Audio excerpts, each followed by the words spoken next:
Assalamualaikum warahmatullahi wabarakatuh. Alhamdulillahi rabbil alamin.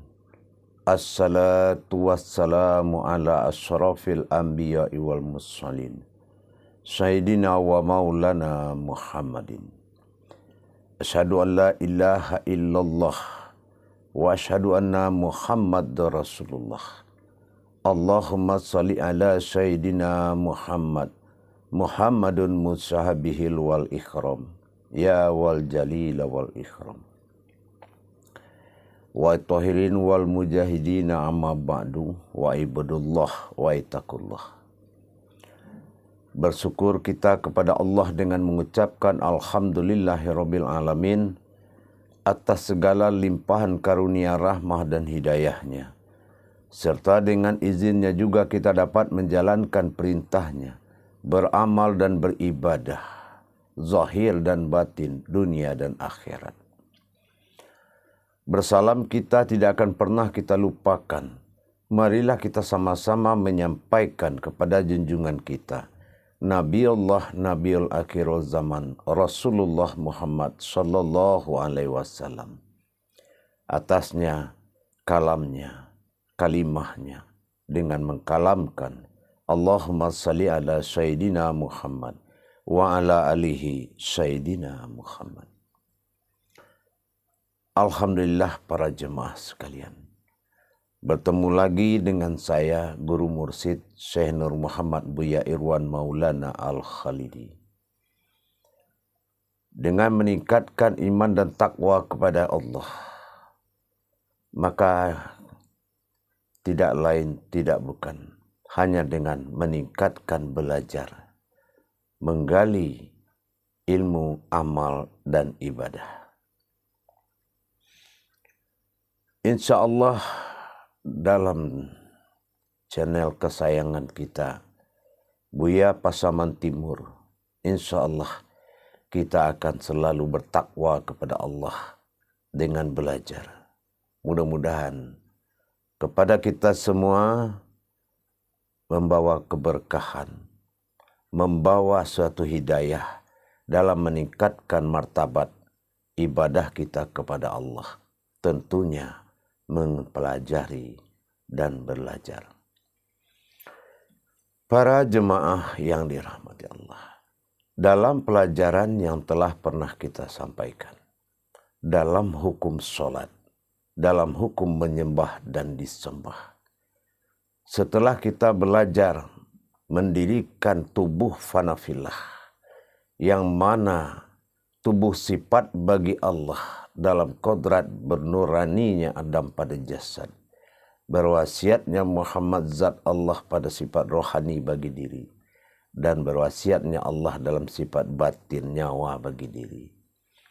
Insya Allah kita telah mempelajari dari azan sampai takbir, sehingga telah mewujud pada dalam bentuk wujud ayan karajiah dan ayan sabitah setelah dilepaskan wajah Adam kepada sifat maghrib. Tinggallah saatnya kita menuju berikutnya, menghadapkan wajahnya Allah kepada batinnya sendiri. Wajhatu wajhiya lillazi fataras samawati. Para jemaah yang dirahmati Allah, para hadirin, para sahabat dan kerabatku. Setelah kita berbicara dan mengaji tentang takbir, yang mana munculnya dalam satu kalimat, dua kodrat dalam pembahagian ma'rifat. Berkalamnya Allah dengan mengatakan Allahu perantara ayan sabitah, dan dijawab oleh ayan karajiah dengan kodratnya sama basar kalam hayat kodrat iradat limu dalam mawujud ayan karajiah, yaitu rupa-rupa pada diri yang di dalamnya ada tubuh fanafillah. Dia jawab dengan akhbar, maka terjadilah proses kedua, yaitu proses rohani. Proses rohani setelah bertajalinya Allah dengan menyatukan kodrat ayan sabitah dan ayan karajiah dengan perjalanan tajalli batin sirullah pada Al-Fatihah. Maka berjumlahlah 7 kodrat daripada 7 batin ini menjadi satu batang tubuh diri yang dinamakan diri sifat. Setelah takbir itu selesai, maka kita harus melihat kembali. Setelah diturunkan dan disampaikan maujudnya makna daripada penghantaran daripada zahir batin asmaul husna telapak tangan kita kepada ke dalam alam makom azalinya Allah, atau dinamakan makom daripada bakofilah menuju Tuhan bila. Sekarang kita akan mengkaji bagaimana proses bertajalinya diri Ahyan Sabitah ini menuju khalbi. Bagaimana tajalinya, perjalanannya menuju singgasana batin billah, sirnya Allah dalam qalbi. Kita akan kaji dan kita kupas sekarang, insyaAllah. InsyaAllah jamaah, dikatakan Ahyan Sabitah, kita jangan lupa dengan kaji sifat. Apa yang dikatakan pada diri sifat bagi Allah. Diri sifat bagi Allah selama ini kita katakan dalam tingkat Ahyan Sabitah, nyawa atau batinnya Allah dalam wujud nyawa. Batin Allah itu disebut diri sifat setelah ada kodrat iradat ilmu sama basar kalam hayat. Itu yang dinamakan diri sifat. Di dalam diri sifat tadi ada sirullah dinamakan dengan al-haqqullah. Nah, ini adalah diri al-haqqullah yang akan ditemui di dalam memperjalankan diri sifat tadi, yaitu dirinya al-haqqullah. Memperjalankan diri dalam diri disebut dengan diri sifat, ada diri al-haqnya Allah atau diri semata bagi Allah. Setelah terjadinya suatu pernyataan daripada sifat solat batin. Dinamakan solat batin setelah putus hak daripada Adam dan hayat kodrat daripada Muhammad. Dimulai dengan sifat nur bagi Muhammad. Sekarang kita lihat bagaimana caranya penghantaran daripada diri ke dalam alam bakofilah tadi. Di sini saya akan sampaikan. Kita harus tahu apa hakikat daripada berdiri menuju sujud. Kita sama-sama paham di dalam Al-Quran itu hanya ada perintah sujud dan ruku, sujudlah. Ruku dan sujudlah engkau. Tapi tidak ada perintah Allah yang mengatakan berdiri dan sujudlah. Yang ada itu ruku dan sujud. Tapi tidak berdiri dan sujud. Nah sekarang kita akan gali potensi berdiri dan sujud. Di sini apa sebetulnya yang dituju oleh yang berdiri adalah sujud. Yang dituju oleh yang berdiri itu adalah sujud. Tentunya kita harus mengkaji apa itu sujud. Sujud itu ada 3 perkara. Pertama dikatakan sujud, kedua dikatakan sajid, yang ketiga dikatakan masjid. Dalam kajian tajali sirullah, bukanlah masjid yang di atas tanah, bukanlah tubuh yang bersifat jasad. Setelah bertajalinya, apa hakikat tajali berdiri kepada sujud? Ingat, di sini kita akan mengingat kembali kepada kodrat alif. Bahwasanya setelah berdirinya fana filah tadi dalam ayat kerajiah dan ayat sabitah, maka terjadilah kodrat sifat zat bagi Allah semata. Sifat keaftaran, sifat banyak, sifat ahad bagi Allah. Itulah alif yang nyata. Sifat alif nyata pada berdiri. Ini dinyatakan keumatannya atau dinyatakan kehambaannya kepada Tuhan wahid pada tunggal. Dikatakan cara penghantaran tadi, kita harus kaji dulu apa makna berdiri sampai sujud. Ini adalah makna dari tajalinya Allah daripada sifat aftar menuju sifat ba'dal atau alif tersurat kepada alif tersirat. Nah, ini alif tersirat yang telah kita berdiri dalam pengakuan inna salati wa nusuki wa mahyaya wa mati lillahi rabbil alamin. Setelah berdiri itu, maka kita ingat kodrat dari huruf alif lam mim. Ya, ingat kodrat dari alif lam mim. Apa kodrat dari alif lam mim itu? Apa maksud daripada tulisan alif lam mim dalam rangka mengkaji berdiri menuju sujud?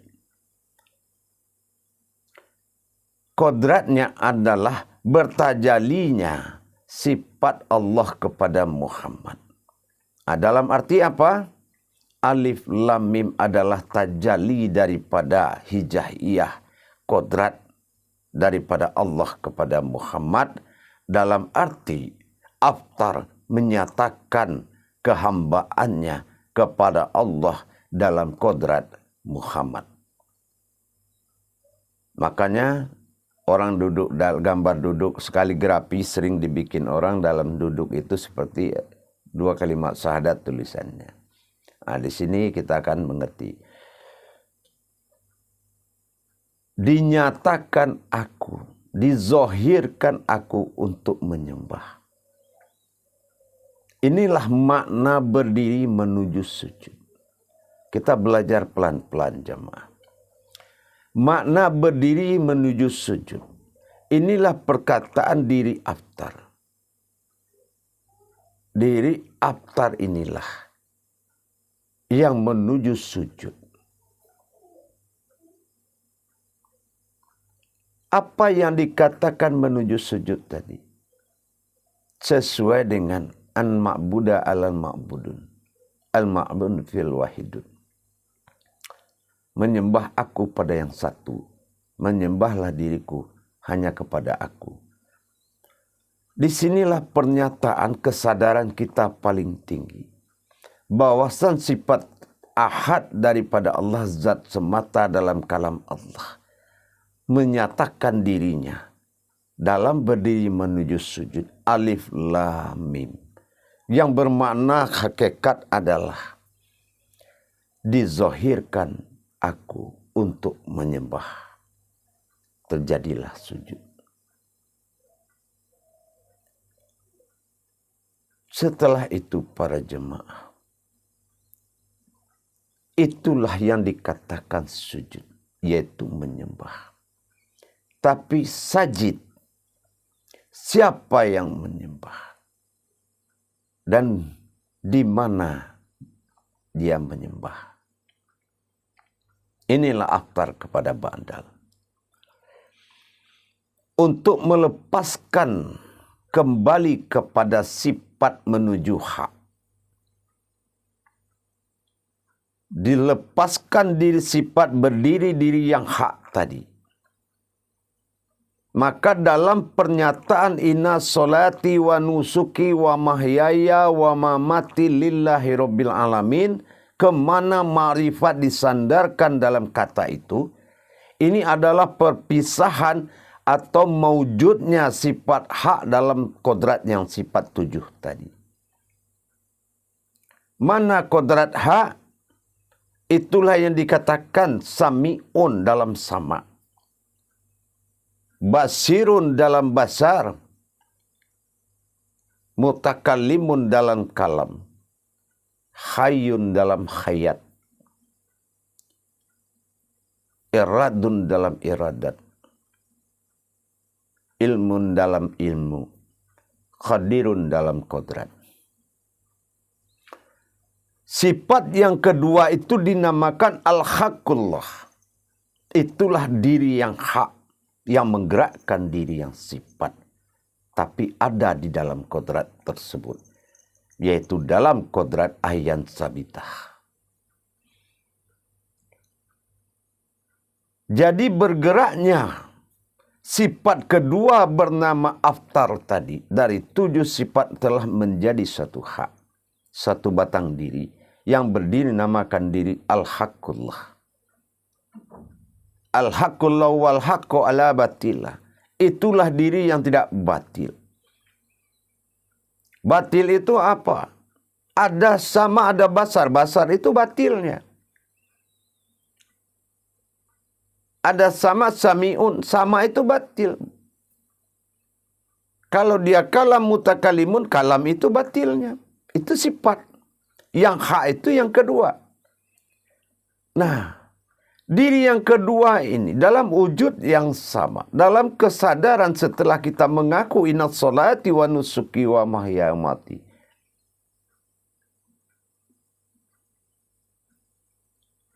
Dalam batin kita la maujudun illallah. Dikatakan la maujudun illallah, la maujud illah. Illahnya Allah. La maujudun illallah. Sebetulnya menuju wujud yang dinamakan Allah. Illah dalam sifat maujud kepada Allah. Mau turun menyembah kepada sifat illahnya pada alam mahbud, yaitu alam bakofillah. Hakikat daripada berdiri tadi dinyatakan, dizohirkan aku untuk menyembah sampailah kening sampai di sajadah. Setelah sampai di sajadah tadi, maka ingat, yang dituju adalah sifat wujud bagi sifat satu. Sifat wujud yang dituju oleh batang tubuh sifat tadi. Di dalam sifat wujud itu adalah kiblat daripada sifat. Kiblat daripada diri dalam sebutan adalah wujud pada asal titik awal jadi. Itu adalah kiblat. Kenapa dikatakan kiblat? Itu adalah tanda ibarat kita melihat suatu titik wujud. Ke situ arah rohani, ke situ arahnya batin rohani menghadap kepada Allah, berpedoman kepada satu kiblat bernama wujud. Bagaimana pencarian nanti dalam rangka menghadap kepada ketunggalan Tuhan dalam batin billah?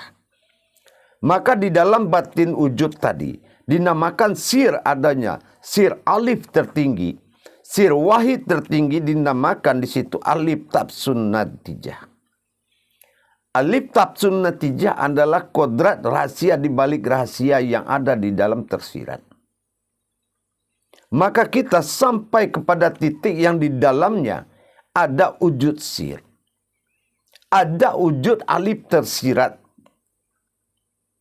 Yang kita cari di dalam bismillah tidak ketemu. Dia ada di dalam wujud titik daripada wujud tadi.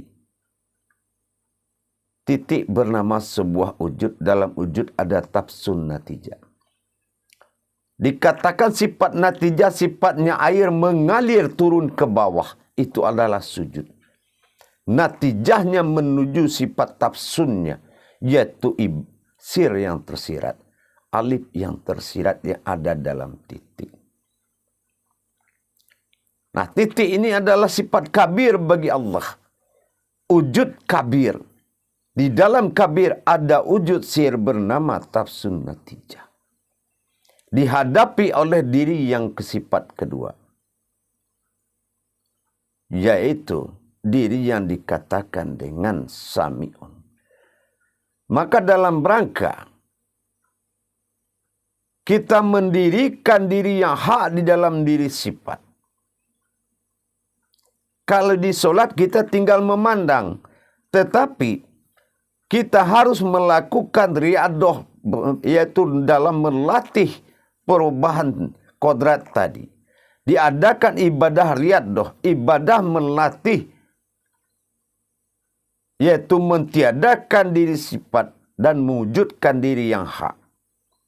Dan itu akan kita lanjutkan sebentar lagi. Bagaimana cara melatih. Kalau dalam sholat sudah perbuatan dalam pandangan. Tidak boleh dilatih lagi.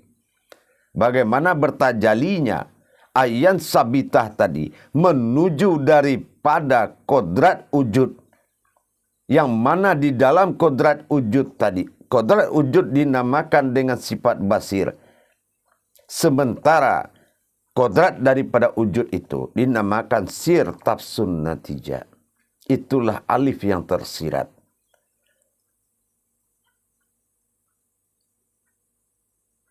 Setelah kepala kita masuk ke dalam wujud sebuah titik, ibaratkan bulat kepala kita ini adalah sebuah wujud. Wujud melihat ke dalam titik, terjadilah perbisikan, yaitu marifatul fil kauniyah.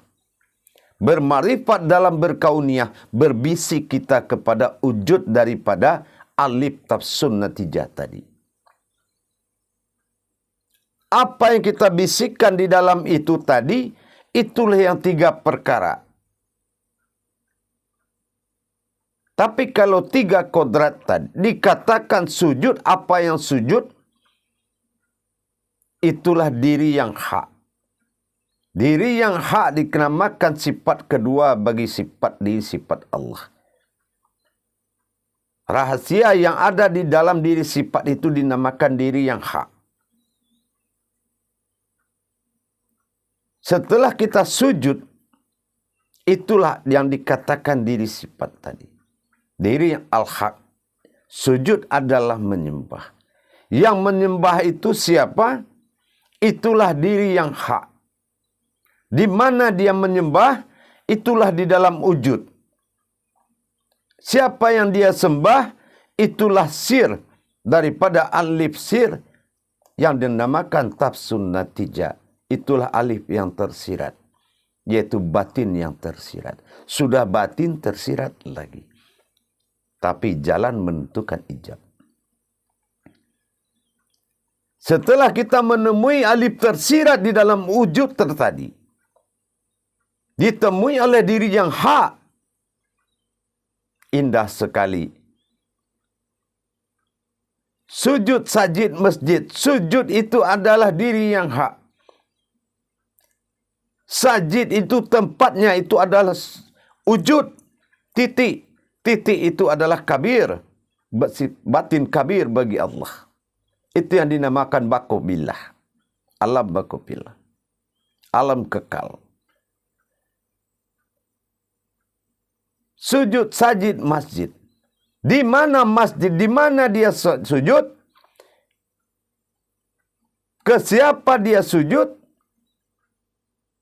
Itulah yang dinamakan kepada alif tersirat atau dinamakan dengan alif sir tafsun natijah. Jadi proses dari diri yang hak menuju titik sebagai kiblat daripada diri yang hak. Bukan makhrij kiblatnya, tapi diri yang titik. Titik wujud. Di dalam wujud ada sir. Nah inilah nur zat. Ingat. Nur kembali kepada zat. Zat kembali kepada batin. Batin kembali kepada wujud. Wujud kembali kepada sir. Ini saatnya dari tahbir menuju alam bakopilah atau dinamakan alam kabir. Untuk mencari alif tersirat dinamakan kodrat ilah atau wahid tunggal. Itu yang dinamakan alif sir tafsun natijah. Dinamakan natijah adalah sifat air yang mengalir dari berdiri sampai turun. Tapi berkalamnya aftar, yaitu ayan kerajiah, sebagai maujud alif yang disebut dari nur kasiyah. Nur kasiyah di saat dia berdiri. Masih bersifat nur. Alif bernama nur kasiyah. Aku dizohirkan untuk menyembah. Ingat. Alif, lam, mim. Masuklah titik ketemu titik. Nur ketemu nur, zat ketemu zat, batin ketemu batin.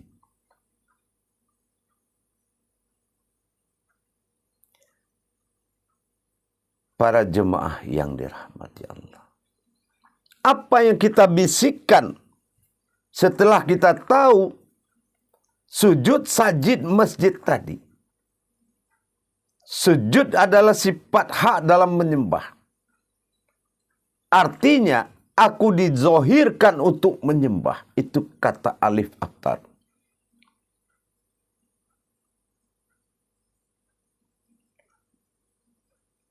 Yang berwujudkan Muhammad. Maka dikatakan Allah ingin dipanggil dengan Muhammad. Disitulah dasarnya Assalamualaikum ayuhan Nabi wa rahmatullah. Kenapa terjadi ayat itu?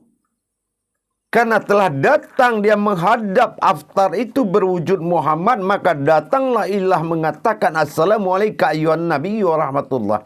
Karena di mata Tuhan dia adalah seorang umat kepada sifat Aftar atau Allah pada sifat zat. Apa yang diucapkannya? 3 perkara. 3 diserahkan oleh Allah dalam kodrat Muhammad. Bertajali makanya selu rakaati muni usali. Solatlah seperti engkau aku solat. Rakaati muni usali. Ikutilah rakaat itu karena itu dia menuju usali. Apa usali? Itu tadi. Setelah masuk ke dalam kalbi, disusullah untuk berkalam. Setelah diselesaikan urusan kodrat sampai Al-Fatihah, sampai ayat alam, disempurnakan Al-Fatihah berupa tubuh sifat daripada hak. Tubuh sifat menjadi hak, diaminkan oleh seluruh malaikat. Itulah kodrat amin dalam perubahan kodrat tadi.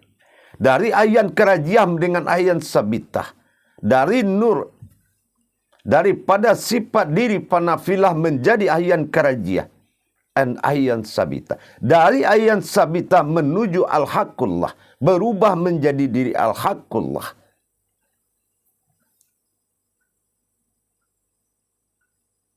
Maka al-haq menghadap kepada sifat billah. Mana sifat billah? Itulah sir tafsun natijah atau alif tersirat. Mana alam bakofilah? Alam bakofilah itu, itulah alam kabir. Titik wujud itu. Karena pedoman dari ayat sabitah itu bukan barat, bukan maghrib. Pedomannya adalah wujud atau titik. Itulah kiblat diri.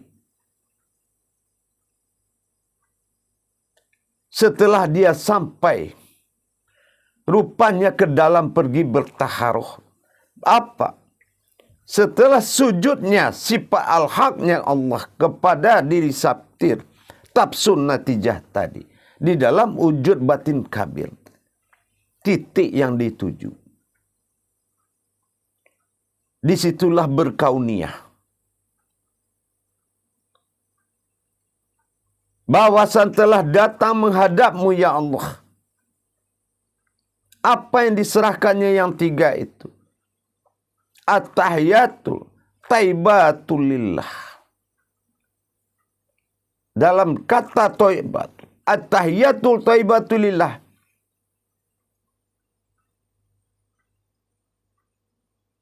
Apa yang dihantarkannya? 3 kodrat yang harus diharapkannya untuk disucikan. Subhana rabbiya'ala wa bihamdi. Maha suci engkau. Dan sucikanlah kodrat batin dalam nyawaku. Subhana rabbiya'ala wa bihamdi. Sucikanlah kodrat zat pada diriku. Subhana rabbiya'ala wa bihamdi. Sucikanlah kodrat nur hayat dalam diriku.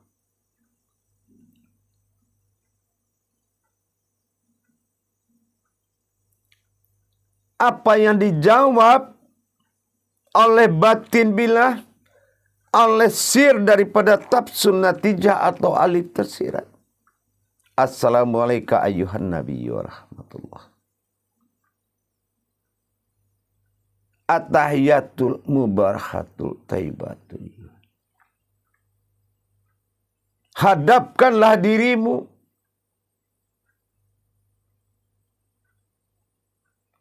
kepadamu barokat, kepadamu barokah, kepada alam yang Kujadikan. Taibatulillah, membawa amanahku. Apa?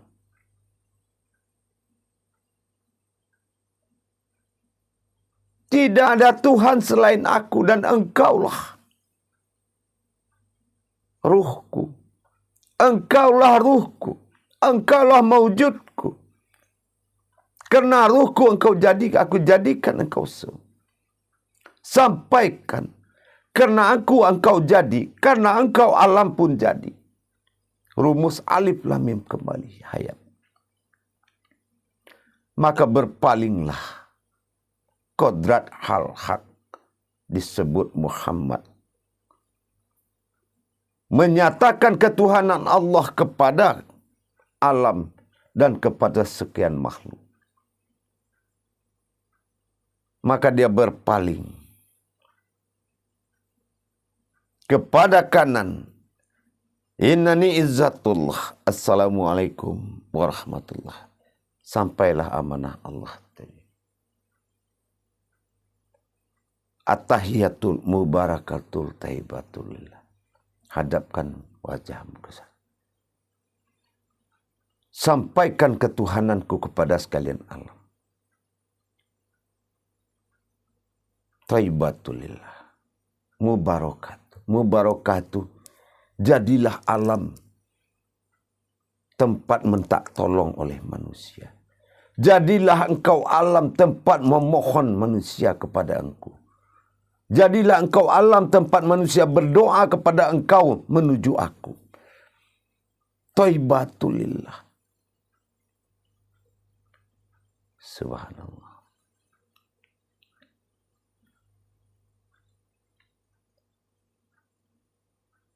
Tiga kali dikalamkan oleh Allah. Aftar berwujud Muhammad kepada Tuhan bila dalam alam batin titik menuju sir alif bernama tafsir natijah. Dalam rangka mensucikan, memohon dan ditinggikan dan derajat daripada kesucian batin, rohani dan nurani.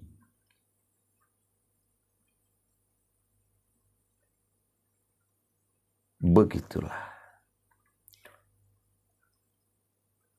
Maka diberikan makna hikmah kepada sifat maujud Muhammad dari tiga hakikat menuju tiga hikmah. Subhana rabbiya'ala wa bihamdi, di saat Allah aftar sedang mengatakan kesucian, meminta kesucian kepada batin. Kenapa?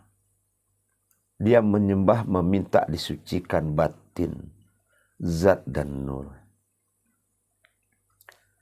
Dalam rangka diri fanafillah, demi diri fanafillah. Setelah menyatu ukuahnya menjadi ahad, ahad berangkat kepada wahid, dalam rangka mempersucikan diri fanafillah tadi jamaah.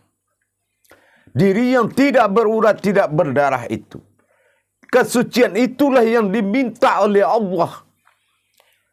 Sifat aftar kepada ketunggalannya disebut ba'dal dalam batin wujud yang bernama alif tersirat atau alif tafsir natijah.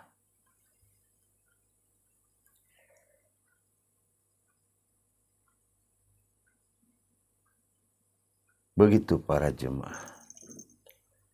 Makna daripada hakikat perbuatan tajali berdiri kepada sujud itu sesungguhnya sangat luar biasa. Nah, bagaimana dengan cara melatihnya? Cara melatih atau dalam rangka ibadah riyadhah. Duduklah kita di malam hari setelah sholat hajat 2 rakaat. Satu rakaat untuk diri, satu rakaat untuk niat kita, yaitu mendirikan ibadah hakikat-hakikat Allah pada diri. Setelah kita duduk dalam ketenangan serba tenang, maka jangan membaca ayat apapun, surat apapun, duduk dengan tenang. Karena apa? Ibadah batin tidak memakai ayat apa-apa, kecuali bertajalli dalam ma'rifat pada kodrat yang jadi. Dengan tenangnya kita menarik lagi kepada sifat nafas kita kepada qalbi tadi. Tapi sebelum itu terjadi, maka kita akan mengkalamkan perpindahan dari diri sifat menuju hak dalam masalah latihan cara sujud. Cara menghadap dalam solat harus dilatih dulu dalam masa riadah dalam berzikir. Tidak bisa dengan langsung dilakukan. Harus dilatih dengan kemampuan zikir dulu. Karena apa? Sebelum syahadat menentukan saksi menyaksikan, tidak akan pernah kebenaran itu terjadi. Masa tahwid, tafrid, tajrid, ingat pesan saya dari dulu. Masa berhubungan mengalami dan merasakan itu wajib terjadi dan dilatih dalam kejadian sampai benar-benar jadi dan terjadi. Setelah kita duduk dengan tenang, manusia punya jiwa. Apapun yang jiwa kita miliki, lenyapkan jiwa ke dalam nyawa, berarti mati jiwa.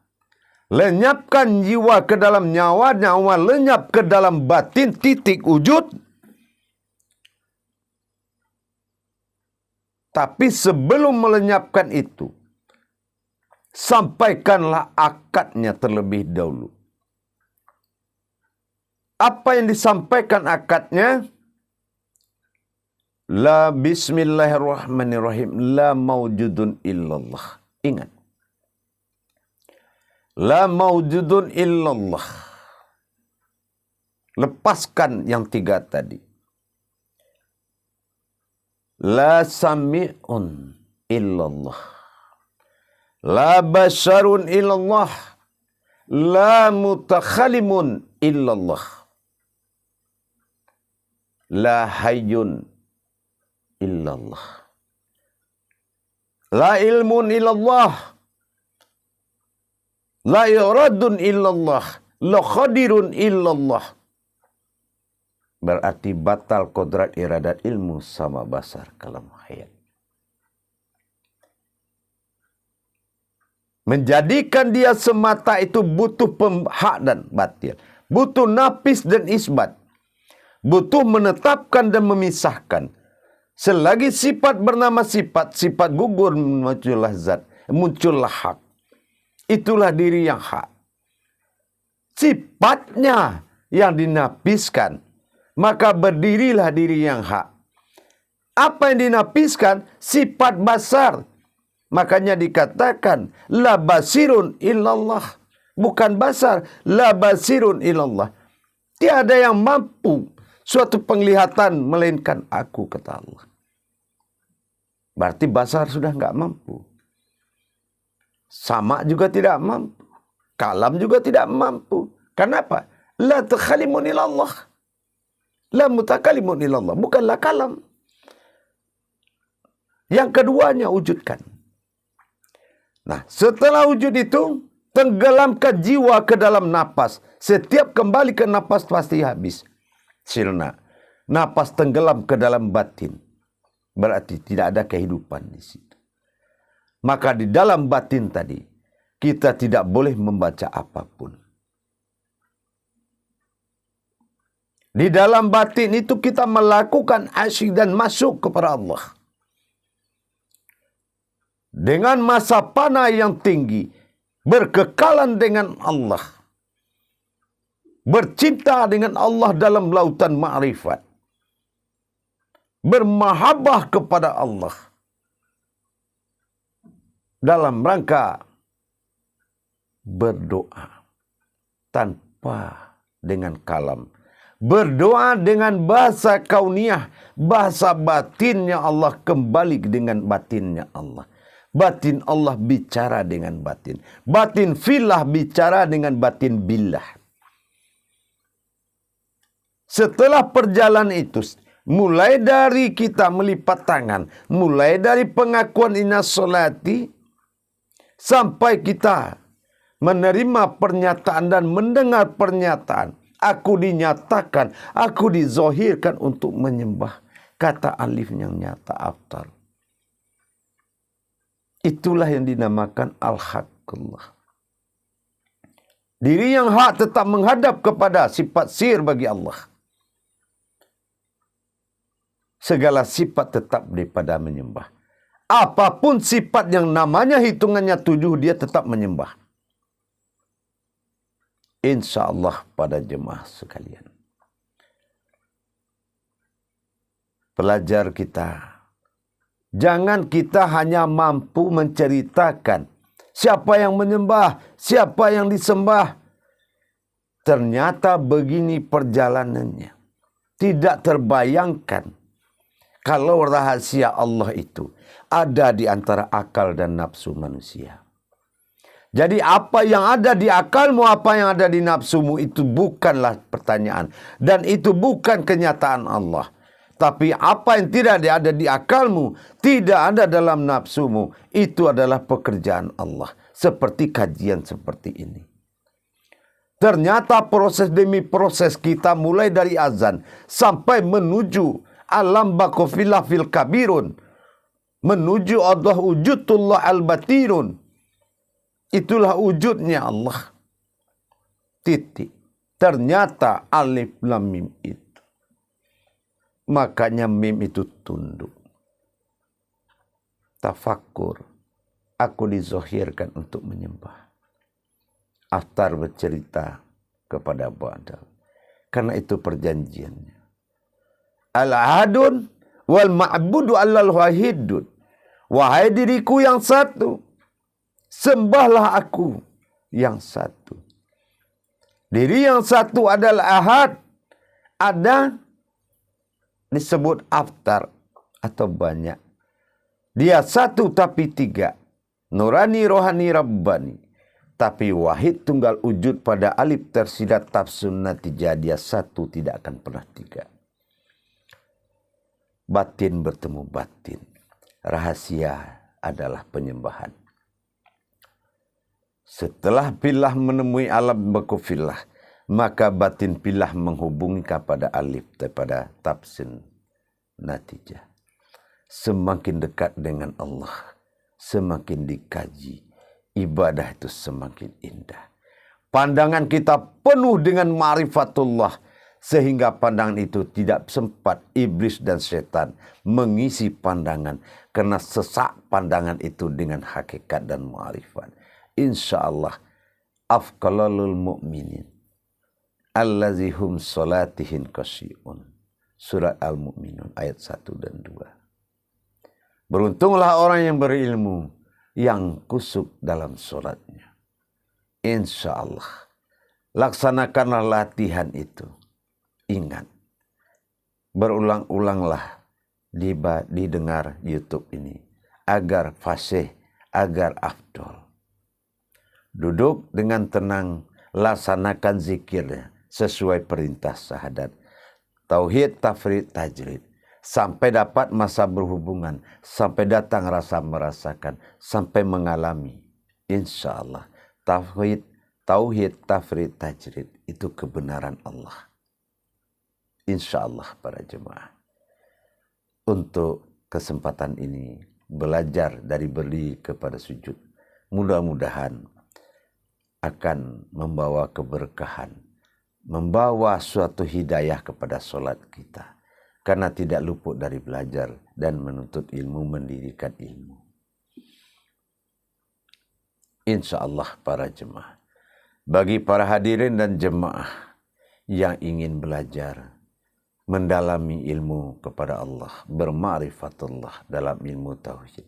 Ma'rifatullah, insya Allah. Secara tasawuf dan tauhid dalam menuju ma'rifatullah, kita akan belajar maka masuklah ke dalam grup bimbingan. Hubungi nomor telepon yang ada pada YouTube. Mudah-mudahan niatmu diridhoi oleh Allah dan pertemuan kita dalam belajar dan mengajar pertemuan yang diridhoi oleh Allah Subhanahu wa taala. Akhirul kalam wa billahi taufiq wal hidayah. Assalamualaikum warahmatullahi wabarakatuh.